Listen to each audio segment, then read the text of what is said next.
3D animation is not bad. Berserk 2016 is absolute garbage.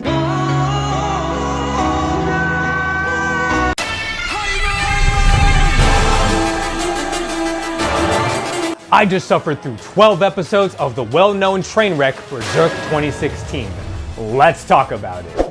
After Berserk 97, the series didn't get another adaptation until 16 years later in 2013. Berserk got 3 movies based off the Golden Age arc. These basically tell the same story, but with prettier graphics. Then 3 years later, Berserk 2016 is born and ready for adoption. Animated by the amateur studios Genba and Milipensee, who make some very questionable decisions with how they run things.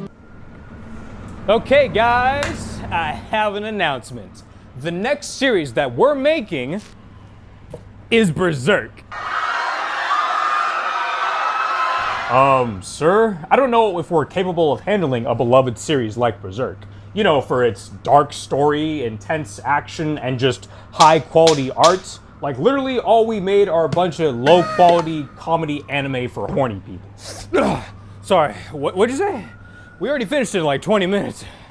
Goes up tomorrow. Berserk 97 ended with Guts, per usual, watching his loved ones die, and then cuts to him walking out of Godot's shop.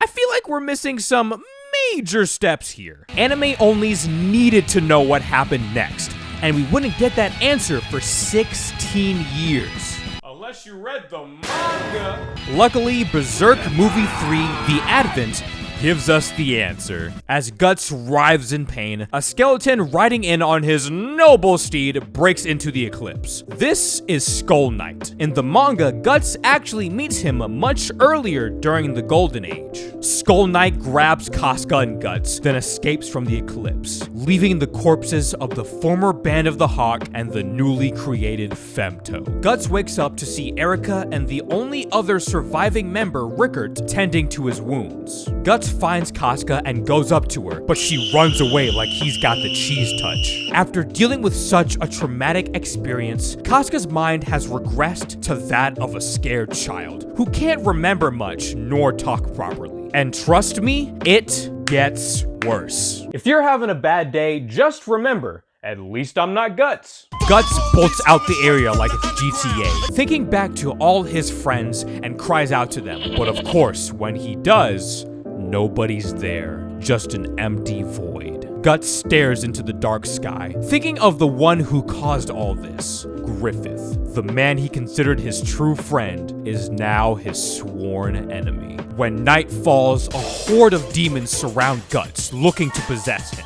Skull Knight appears to tell him of his fate. Guts is now in the Interstice, the boundary between the mortal world and the underworld. As long as Guts has the brand, demons will come to him like a moth to a flame or me to Wendy's, until the day he dies. Guts makes a declaration. He will hunt down every last apostle and destroy every member of the Godhand. This is his new purpose, Guts' revenge. Sound familiar?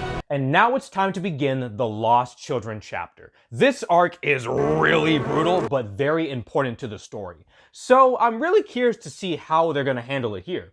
Let's take a look. A group of soldiers known as the Holy Iron Chain Knights come across the Red Lake, said to happen once every 5 years. The remains of the Band of the Hawk after the eclipse are all that's left. 2 years later, we enter a familiar location. Get to work, bitch! Smells like freedom and equality. We arrive at a town bar where a couple of bandits are messing with a fairy named Puck, and Isidro, he's not supposed to show up till the conviction arc. Why is he here? Anyways, Guts arrives, kicks some ass, and oh, come on! These are the bandits from the Lost Children chapters. What are they doing here this early too? I swear, if they just combined the beginning of the Black Swordsman and Lost Children chapters together to make it end sooner, I'm gonna cry. Doo-doo-dee, doo-doo-da, I'm a bunny just enjoying the good life.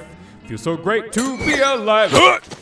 Guts continues to be a lone wolf sad boy that encounters a priest and his daughter Colette. They offer him a ride so he won't walk in the rain. As they walk, the horses start to go crazy. Colette goes to calm them down, but then a horde of Skull Knight's cousins come to kill them all. In the only cool transition from this anime, Guts unleashes his new weapon, the Dragon Slayer. It was too big to be called a sword. Massive, thick, heavy, and far too rough. Indeed, it was a heap of raw iron. Am I talking about the sword or Johnny Sins? During the battle, Puck, oh yeah, he's here too! Puck notices that Colette is up and kills her grandfather. Colette is possessed by a demonic spirit. She charges at Guts, who at first hesitates, but proceeds to finish her off. Wow, Guts, that's what? 2 kids you've killed now? Also, Colette was much better off in the 97 anime. Before Guts can get any rest, a giant tree emerges. And wait, what? What is going on with this series? That tree doesn't show up till the Lost Children chapter with the bandits, and they basically just skipped the entire Black Swordsman arc. Again! Later that day, Guts runs into the Holy Iron Chain Knights, led by Lady Farnese. Guts is falsely accused for the incident earlier in the forest, despite the fact it should be for what happened in the Lost Children chapter, but fuck me, right? Guts begins fighting the guards in an early PS2 cutscene. That definitely makes everything less graphic.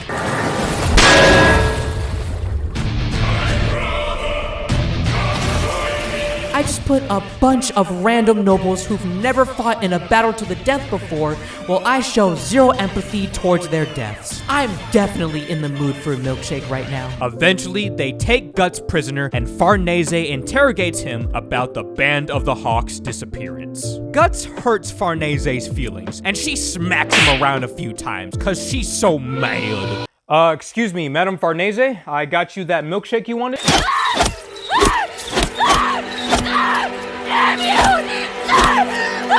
I'll just leave this here in case you get thirsty. After Lady Farnese realizes she's into some weird shit, Serpico, her brother, takes Guts away into a cell. Later that night, Puck rescues Guts and they look for his equipment so he can escape. What's she doing? This show is a real struggle to get through. Guts knocks out Farnese, thank God, grabs his stuff and heads out, but the Iron Knights stop him. See? Her ass would look good on fire. If that ain't romantic, then chivalry truly is dead. Milady. Guts arrives in an abandoned Midland castle. They are attacked by a bunch of possessed dogs, who I would not describe as a good boy. Farnese runs away from the madness, but comes across a little lad who's said to be the keeper of the dogs. I threw up. Guts tells Farnese that the lad isn't just really ugly, he's also an apostle. Oh, you've got to be kidding me! Farnese finds a horse, hoping to escape. Think so? Nope, nope, nope. We are not going anywhere near that. Moving on. After some very awkward sexy time, morning strikes and Serpico takes Lady Farnese back to her troops. The next morning, Guts sees visions of Casca being burned at the stake. He wakes up to find the world's ugliest baby. Oh wait, that's your baby! Telling him to go rescue Casca before it happens. After 2 years, Guts comes back to Godo's shop. Rickert now works as an apprentice for Godo. They tell Guts that Casca went missing. Before he heads off, Rickert shows Guts the burial ground he made for the Band of the Hawk, known as the Hill of Swords. Also, I love how the Golden Age flashbacks are in nice 2D animation, while the actual show looks like MS Paint. Berserk truly is a tragedy. The Iron Chain Knights arrive near the Tower of Conviction with escorting the High Priest. They pass by a town of refugees known as Albino. A few rebels attack the knights, but the priest's royal guards take them down. Enter Father Mozgus, an intense believer of faith. This man will use any means necessary to slam the words of God into people's skulls. Literally.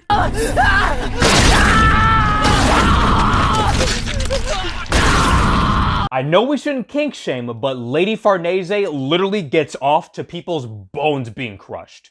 Hashtag not my waifu for laifu. The boy from the pub named Isidro gets into an argument with some rogues. Before he can escape, some knights interrogate him. Kushan soldiers flock the town and begin killing the soldiers. Luckily, the medieval Batman takes them out.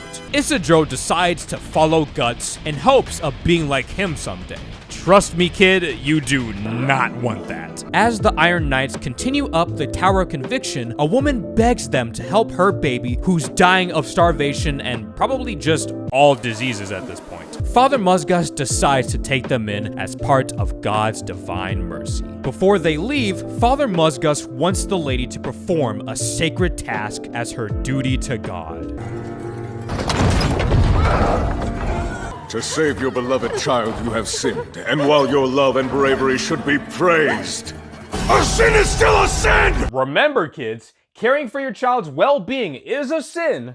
Thanks, Father Mozgus. Now I know. And knowing is half the battle. Back at the refugee camp, one of the Iron Knights gets it on with Luca, the town whore.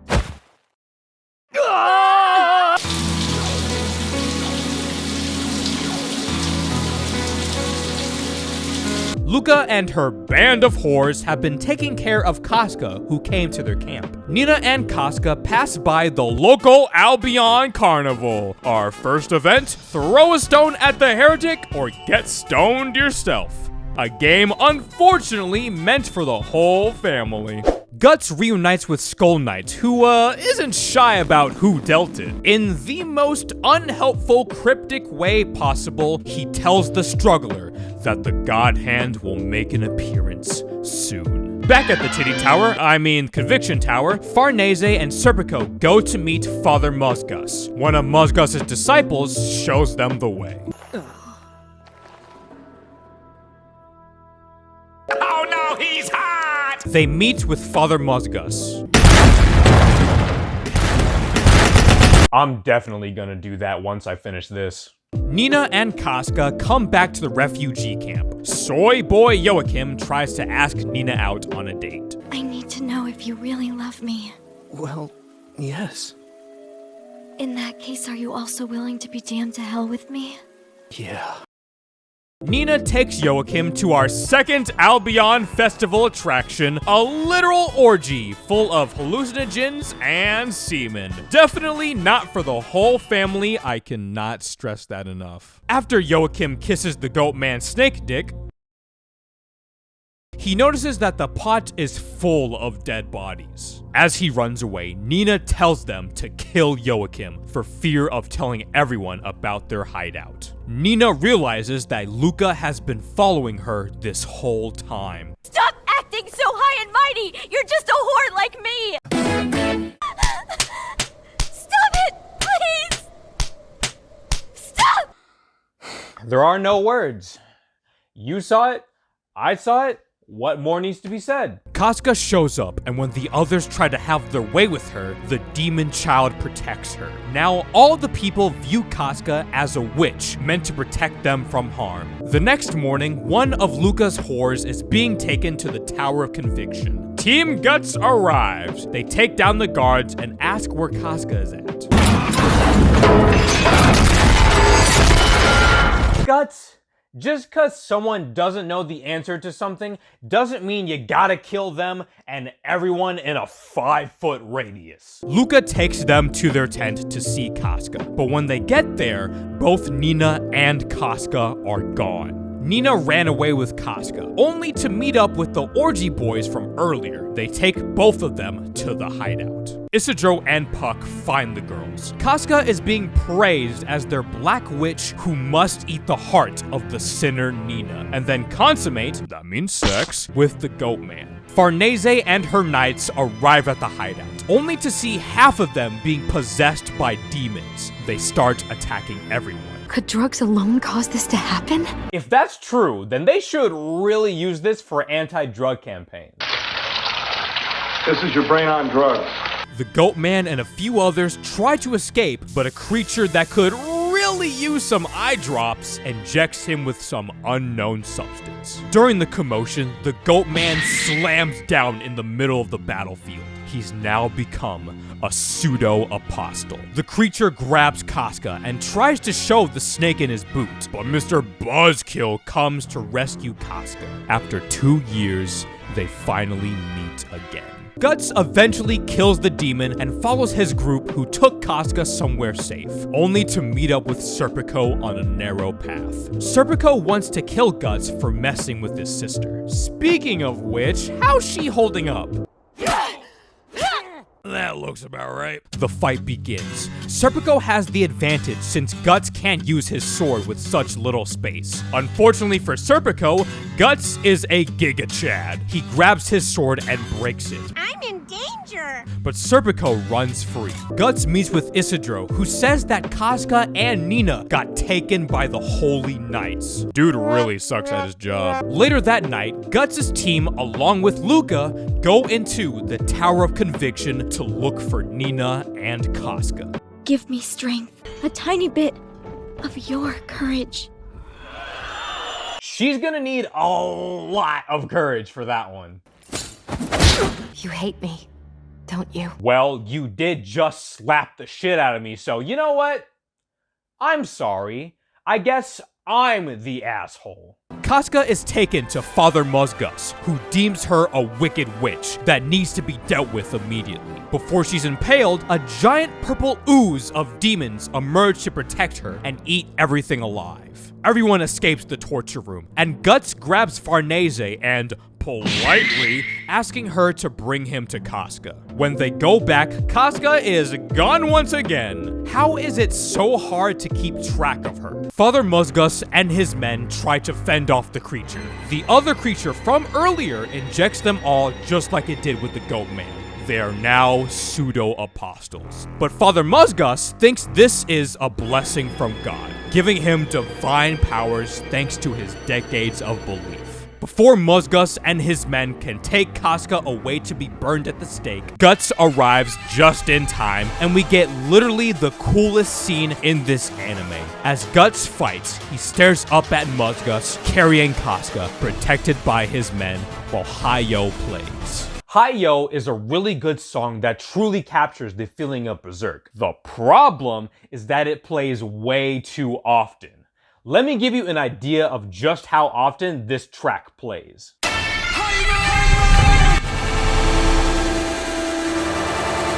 During all the commotion, Luca encounters the strange creature been lurking around the tower and giving everyone strange powers. This is the egg of the perfect world. Similar powers to a Baelit, this was once a human who was cast out from society, a deformed boy that nobody would even consider to help. One day, he came across a Baelit and used its powers to grant a single wish, to have a purpose, to feel needed by someone. The egg of the perfect world is the key to the God Hand's revival. The egg only tells Luca this, so at least someone knows he existed. Alright, let's see how Guts is handling his fight.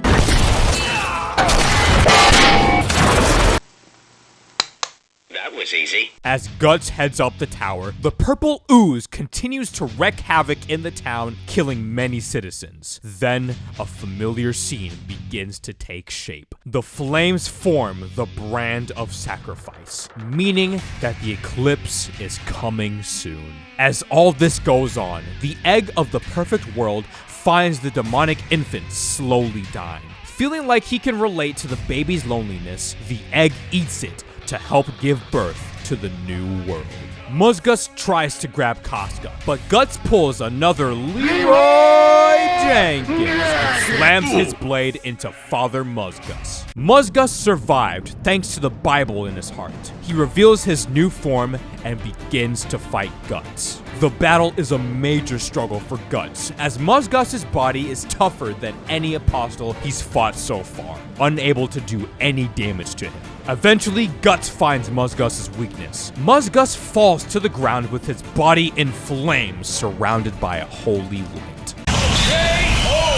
The purple ooze monster continues to attack, but Guts realizes the creature is weak to fire, so they keep it at bay until the sun rises. As the sun comes up, so too does the egg's wish come to light. Before anybody can feel a sense of relief, Kushan soldiers arrive to take everybody hostage. Of course, this is Berserk, so the situation only gets worse. Zod the Immortal swings by to pay a visit. As everyone runs away, Guts notices Skull Knight, who tells him to look ahead at the dawn of the new era. When Guts turns his head, he finds the reason he's been on this quest. The source of Guts' anger finally appears after 2 years. Griffith is reborn. The egg of the perfect world was designed to bring Femto back into the mortal realm to finish his goal of owning his own kingdom. Zod kneels before Griffith as his servant. Guys, this is it. Griffith and Zod are just right there. The final battle has begun. Clench your buttholes as tight as you can, cause this is about to get crazy. After taking a second to process the situation, Guts lunges towards Griffith, but stops when he faintly hears Casca calling out to Griffith. Congratulations! You've just been blue balled! Griffith and Zod fly away to create Griffith's utopia. Everyone else leaves the Tower of Conviction. Farnese decides that she'll follow Guts. She gained a newfound respect for him during the battle with the purple ooze. His determination to struggle for himself without relying on blind faith has given her the goal of wanting to be strong like Guts. Serpico's got nothing better to do, so he joins too. Meanwhile, Nina and Joachim actually, you know what? I genuinely don't care. Guts and Casca, along with Third Wheel Puck, continue to walk through the Interstice. To be continued. And that was the end of Berserk 2016. Oh my god, that was bad. Here's the thing though, the story of Berserk is fantastic, and the music was really good. The 3D animation though, not so much. Like I said before, 3D animation can be good if used either sparingly or with a more experienced team. Thank you guys very much for watching. Like, comment, subscribe, the whole YouTube shebang, and I'll see you in the next video. Bye!